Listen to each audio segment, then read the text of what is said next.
জানো, সকালবেলা ঘুম থেকে উঠে মনটা এত খুশি হয়ে গেছে যে গাছে দেখছি জবা ফুটেছে। আর প্রত্যেকটা গাছেই কোনো না কোনো ফুল একটা দুটো করে ফুটেছে। বলতে গেলে আমার ব্যালকনিটা পুরো ভরে গিয়েছিল।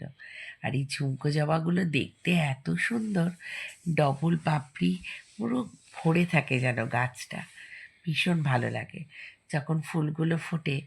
তখন ভাবি, কষ্টের মনে হয় এটাই সার্থকতা। এই যে আনন্দটা আমাদেরকে দেয় গাছগুলো। আর তাড়াতাড়ি করে রান্না সারছি, একটু ফ্রাইড রাইস করছি, সঙ্গে আরও কিছু করেছিলাম। তবে দিনটাও স্পেশাল ছিল।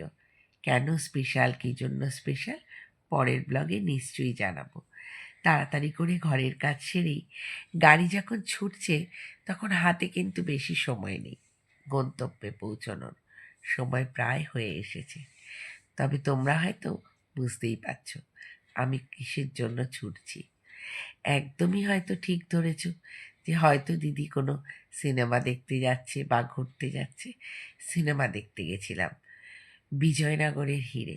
বেশ ভালো লাগলো সিনেমাটা, একটু অন্য রকমের গল্পটা। তবে যাদের ছোট ছোট বাচ্চা আছে, তোমরা কিন্তু নিয়ে দেখতে পারো। বেশ সাসপেন্সও আছে, আবার বেশ ভালোও লাগবে। বাচ্চাদের জন্য এই সিনেমাটা কিন্তু দুর্দান্ত। আমার তো বেশ ভালো লেগেছে।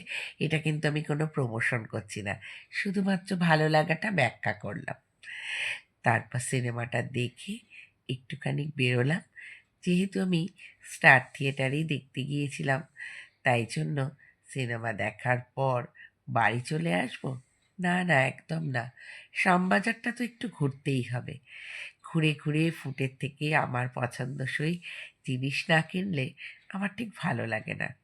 আসলে শপিং মল কিংবা ওই যে ব্র্যান্ড, এই দুটোর কোনোটাই আমাকে ম্যাটার করে না। আমার কাছে কিন্তু শ্যামবাজারে ঘুরে ঘুরে দর করে ফুটের থেকে জিনিস কেনার আনন্দটাই আলাদা। যারা ভাবে ফুটের জিনিস ভালো নয়, আমি তাদের সাথে একমত নই। আজ এইটুকুই। টাটা।